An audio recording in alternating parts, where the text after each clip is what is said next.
Well, welcome to the Manager Tools Podcast. Today's topic, Horstman's Wager, Part 2 of 2.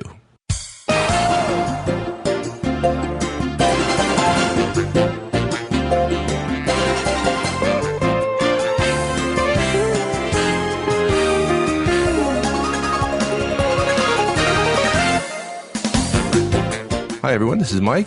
Welcome back to Manager Tools. Today, as we so often do, we are covering the second in a two-part series on Horstman's Wager. So, as I so often say in situations like this, please go back and listen to last week's show before taking on this one. You'll be glad you did. Last week, we covered the basics as to why playing the game just doesn't quite work. And today, we get into the details of the dreaded Horstman's Wager matrix. Here we go.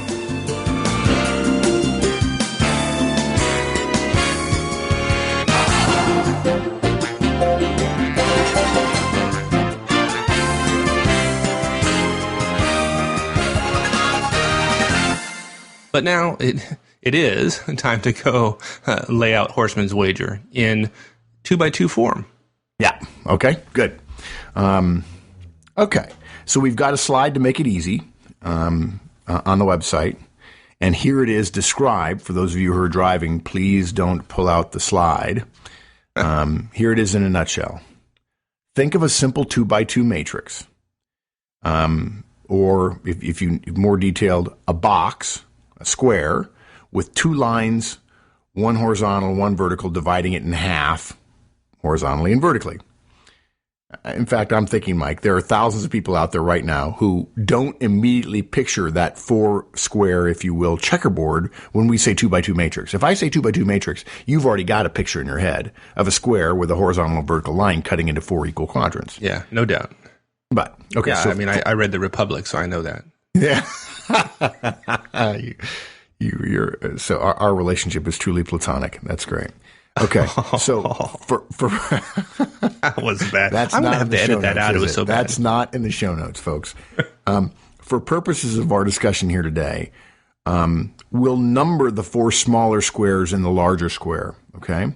We're going to number them as quadrants, 1 through 4. 1 is in the top left. 2 is in the top right. 3 is in the bottom left, and 4 is in the bottom right. It's just like reading left to right, and then top to bottom. Okay. Odd quadrants 1 and 3 are on the left, if that helps you, and even ones are on the right. Okay. Okay. And then we add the dilemma and the outcome. So we'll put the dilemmas on the left axis vertically. Right. And the dilemma is simply: do I be myself? Right. Or in other words, prepare. In other words, ethically prepare. Right. Or do I play the game? Right. Do I engage in all that puffery and all that stuff? Right. So the basic left-hand axis here, the vertical axis, do I stay truthful and prepare hard, or do I take a chance and hope that, again, that little bit of puffery will get me what I want and offer? Okay, wait. Okay. I have to interrupt here real quick and say you're using that word puffery perfectly.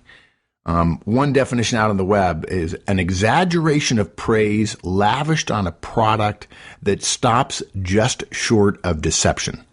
Just short.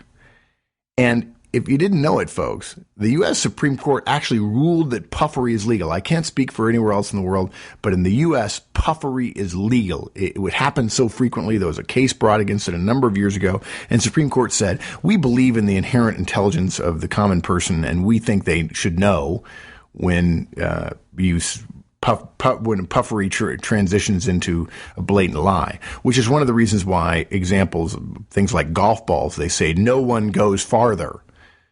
They can't say we're the farthest, but they can say no one goes farther, because everybody's golf ball goes exactly the same distance as far as the official rules of probably the PGA allows them to, or the USGA allows them to hit the ball.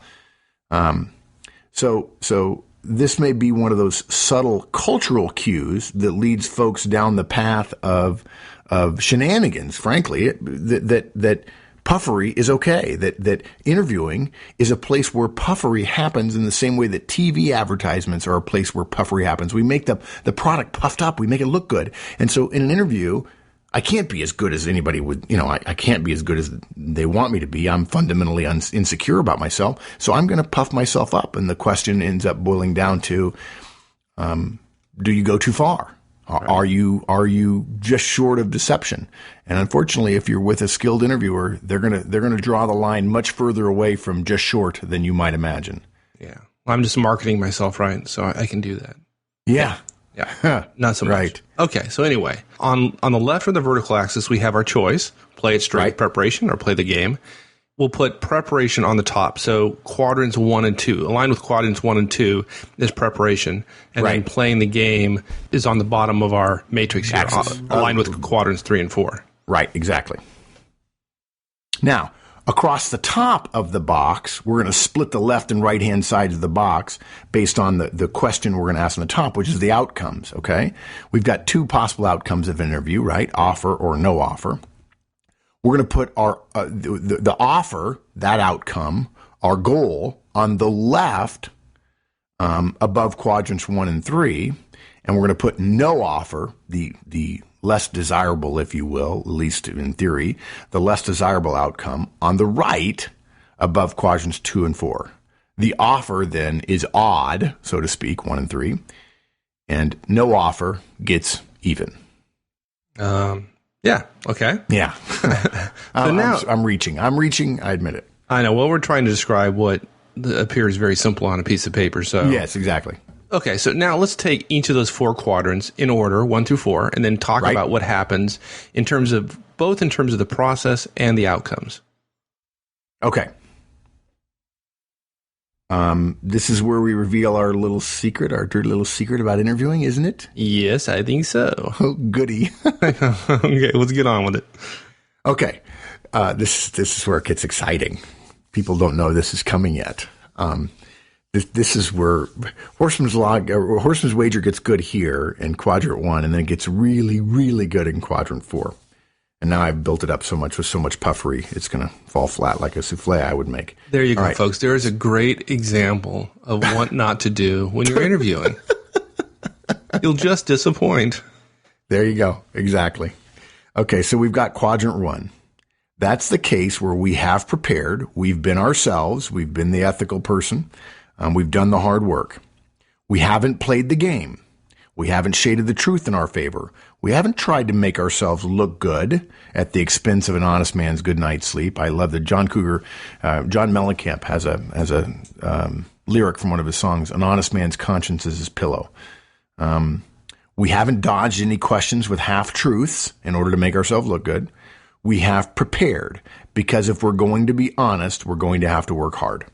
And equally as important is in quadrant 1, we win. We get the offer. Exactly. We do. Indeed, we do. This is the outcome we want, and we've done the right thing, so to speak. It's what most interviewees would think of as the ideal outcome. You know, that's a little misleading, because there are really 2 ideal outcomes in this matrix and 2 ineffective outcomes. But we'll get to that. Yeah. Well, but okay. Before we go any further, though, what would be another ideal outcome? See, people are wondering. I mean, literally, they're going, well, what would be? And I think there are some, don't you think, Mike, there are some people right now thinking the other ideal outcome is, I didn't work very hard, but I got the offer? Yeah. And that's not the right answer. No. The right answer is, I didn't get the offer. Because I'm not right. Because I'm not right for the job. Exactly. Or for the company, or for the organization. Exactly, yeah. But people miss that because they're thinking short-sightedly. Okay, anyway. Okay, so here we are. We've done well. But again, this is where, in Q1, we start revealing the dirty little secret of interviewing. Okay, drum roll, please. We say in the interviewing cast that the purpose of interviewing is to get an offer. That's all. Not to take an offer. Okay? That happens later, and it can only happen if you get an offer. But here's the thing, folks. We can't divorce the interview from the process it's a part of, which is going to work somewhere, right? Literally taking an offer and actually going to work. There is something more important than whether one gets an offer from a company. Tactically, maybe your goal is that, but there is something more important than getting an offer from a company. The offer, no offer piece is only the short-term answer to the behavior we're talking about. The real value of interviewing behavior is the likelihood of it predicting and producing a good long-term fit between you and the company which chooses to offer you. As much as we don't like interviewing, it's still the process of choice. And so we've got to believe it sometimes provides some indication of long-term fit for a company. It's not perfect. It's not ideal. Right. But it's better than nothing. And frankly, it's what we have. It is what we have. Unless you're willing to come up with something better, you might as well, within the system, understand it and work within it. Yeah, if you come up with something better, you're going to be a very rich person. So go for it. Yes, indeed. So here's the core of our recommendation as it relates to Horstman Wager. Here's the part that's doable. When you prepare and behave ethically, the result of your interview is not only accurate, it's more predictive of your fit and success with the interviewing organization. Now, I can see something that most folks listening cannot see. I can see the show notes, and they're all capital, those words, and it's all bold. So it's some pretty serious stuff. One of, if not the most important thing we say in the cast, do not make the mistake of driving for an offer when that offer may in fact be a poor predictor of your future success because it is based on misleading game-playing behavior. So the dirty little secret is that it's not just the offer that matters. It's what your behavior and the offer together suggest about long-term fit that are the real key to the interviewing success. Yes, perfect. Okay, so quadrant 1 is a big win. We prepared, we behaved ethically, and then we got the offer. But most importantly, that offer has a high correlation, relatively speaking, to our longer-term success once we accept the offer and show up at the job, to more happiness in the job versus just a burst of joy that you won during the elimination process. Exactly. So what about quadrant 2? Okay. Quadrant 2, again, same situation. We behave ethically and we prepare, but now the outcome is different. We don't get an offer. Sad face. Yeah, sad face. We worked hard and we failed. But okay, did we really? Sure. It's possible we didn't prepare well enough, but that's true of any situation. I assume everyone won't say to themselves, well, I might not win even if I do prepare, so why bother preparing at all? I think that actually might be quite prevalent for those who don't know how to prepare at all. And, and while this isn't a sales pitch, don't mistake us here. That's why we created the interviewing series, to help give folks the right preparation. I mean, most folks are... That's a good point. You're right. And let's do full disclosure. This is not a sales pitch. I think if somebody were to listen to this for the first time, they'd say, God, these guys are selling a product. And I would have to say, please call or email or go to the forum, somebody who's been listening for 2 years, and ask how many sales pitches we put out. I can't remember how many caveats we put out to the anniversary casts, for instance, right? I mean, or casts that are not in the normal flow of things, just to help people understand we're not, this is not a normal cast. So we do everything we can to separate the wheat from the chaff, so to speak. You don't have to buy the interview series of casts to prepare. You can do a lot on your own. But separate from that, this concept that we're talking about here, Horstman's Wager, is too important not to share. Okay, now to get back to Q2. Many folks would assume that not getting an offer is a bad outcome. But if you've done a good job preparing and you deliver a good interview and you get told no, that's a pretty good sign that you probably wouldn't have fared well in this organization. The organization knows far better than you do what works and what doesn't, and they sense that you're not right. Maybe it's intangibles. As it so often is. Yeah, okay. And maybe it's a subtle fit with the boss or someone better skilled in certain places. Maybe you could do the job, but someone else could do it better. Now look, if in that situation somebody else could do it better, you suggest that the firm should offer you in that case, think about what that would mean if one of my, surely a future Horstman's Law, which is entitled Roles Reversed, okay? Think about what that would mean if roles were reversed. You're the interviewer, and now you have to hire. Morally, you should. You have to hire your fourth choice. How's that for talent management? Makes no sense. Yeah. So the key learning here is that both quadrant 1 and quadrant 2 with preparation, while we only get an offer in one of those quadrants, in quadrant 1, right, both quadrants suggest a more effective long-term solution, right? Either get the job, you're right for it, you get the job, you win, or you're not right for the job. I mean, that's yes. the interviewing process is a proxy for... Point, I'm sorry, I stepped all over you, didn't I? I apologize. The key point there is, if you're only thinking short term, you can't see how Q2, not getting an offer, could be okay, right? The person who's focusing on short term is focusing on the left side, the how do I get an offer, whether I'm ethical or not. When in fact, if you think long term, it's the top of the quadrants. It's both Q1 and Q2 that produce the best long term results. Yeah, that's a key point. One has to get out of the short term thinking and think of it long term, right? And long term, it doesn't mean, well, I got 2% more salary or something like that. Yeah, 2%. Yeah, that's how to make yourself feel better about yourself at night. 2% more salary. I've seen it. Yeah, so have I. It's interesting. I think it will become even clearer as we walk through the next two quadrants. Yes. So let's talk about quadrant 3. Yeah, okay. Now we have the candidate playing the game. You're shading, you're stretching, you're being clever to look very good as opposed to just good. You're making sure all the buzzwords are in place, even if you had to practice pronouncing them, and you never use them at your old company. Don't know what they mean. I'm sorry? And you don't know what they mean. That's okay. Exactly. Yeah, you wouldn't want a vocabulary quiz at the end of your interview. And you play the game. You're slick rather than true, and you get the offer. Wow. And on the surface, that's good. Yeah, sure. If you're thinking short term, you're on the left side of the the box, right? You're in the leftmost quadrants, Q1 and Q3, the odd ones. You got the offer. But what is going to happen when you go to work there? You've been offered on the basis of a false premise that you are, whom you represent yourself to be.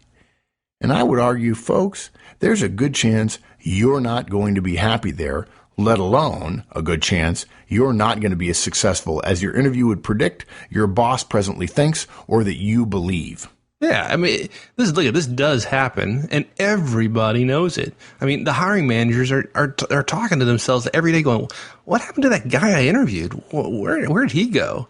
And so in this case, in the long run, everyone loses. Even though in the short run, it looks like the interviewee won.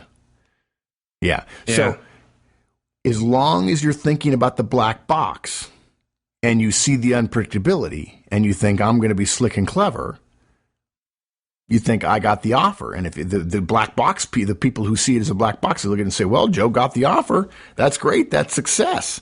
And in fact, based on black box thinking, which drives myth-driven behavior, that's the intent, is to get an offer. No, not really. The intent is fit, not winning.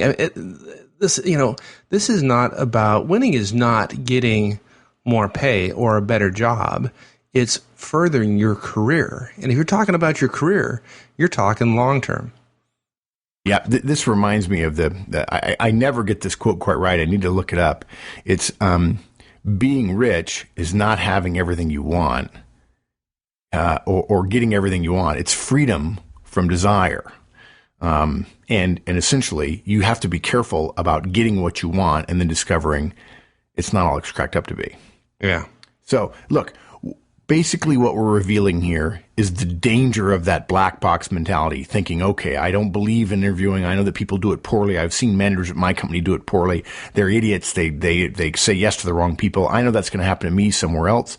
So I'm going to be clever. I'm going to be slick. I'm going to put myself in a situation to get the offer. And then I'm suddenly going to be smart and ethically behave around the decision I have to make. That black box mentality drives behavior that is wrong on so many levels, ethically, professionally, systemically, in terms of continued bad results.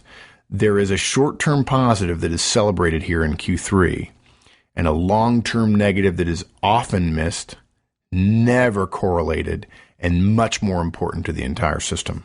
Yeah. Okay. And lastly, then, quadrant 4. Quadrant 4, we play the game, but we don't get the offer. Okay. Now, we've revealed the dirty little secret, but this is where the dirty little secret picks up a shovel, digs a hole, buries itself, and covers itself up. Because, I mean, really, this is the crowning jewel of Horstman's wager. Think about this. It's the ultimate double whammy. It's not only that you don't get what you came for, you don't get an offer. It's not just that, folks. I mean, you played the game and you didn't get the offer. What's more, here it is. You really have to wonder, what would have happened if I had done my preparation? Would they have offered me if I had played myself? Yeah. And that is something I'd rather not contemplate personally myself. I mean, that I think that's the equivalent of eternal damnation, isn't it? It is. There you go. It's Pascal's wager. It's eternal damnation. You got to wonder and imagine. You know, I heard stories a number of years ago about when Apple was real popular, about somebody camping out in the 30 days in the lobby or out front of the lobby, and they finally gave him an interview when he went to work there. Heck, for all I know, it was Guy Kawasaki. I don't think it was, but. What a shame to really want it so bad, but to not be willing to do what you would expect every direct of yours to do, that if you want something bad enough, you work hard and you dot your I's and cross your T's and you prepare. And so you're willing to be slick. And then you end up not getting it. And you have to wonder, gosh, what if I had taken off the mask? Tears before, bigger tears after, when the shock sets in that they did not say no to you. They said no to that little cardboard cutout you held up in front of yourself. This is like, I hate to say this is like dressing one way for a date and being told no when you asked for a second date after you had a good time. And then a week later, seeing the young man or the young lady that you had interest in with somebody else dressed exactly like you would have if you had been your smart self as opposed to your slick self. Yeah.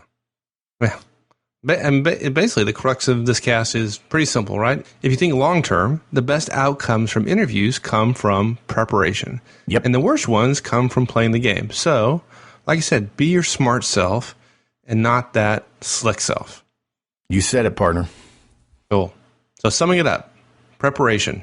Interviewing is a black box, and playing the game is a classic myth. It happens, but it's a myth, folks. It drives the wrong kind of behavior. And Horstman's wager is really simple. In that 2x2, you've got 4 quadrants. The top 2 quadrants, 1 and 2, are about being yourself. In 1, you get an offer, and 2, you don't. And in the bottom 2 quadrants, 3 and 4, you play the game. And in 1, you get an offer, and in 4, you don't. And the answer is not play the game in order to get the offer. The answer is be yourself with preparation, which is what professionals do. Not only will you benefit in the short term and in the long term, but others will as well. Yeah. Be yourself and get the right answer, which could be either yes, you got the job, or no. Or no. Either case, you're doing okay. Yep. Thanks, my friend. My pleasure, sir. We'll see you later. Well, there you go. Horstman's wager. Hopefully, after listening to this cast and availing yourself of the interviewing resources we have here, you won't find yourself on the losing end of the wager. As always, Mark and I truly appreciate your continued support. And as much as we appreciate hearing from you via email, show@manager-tools.com, we absolutely love it when folks jump on the discussion forums and support the community of like-minded managers over there. You'll find the forums at www.managertools.com/forums. So, until next week, folks, so long.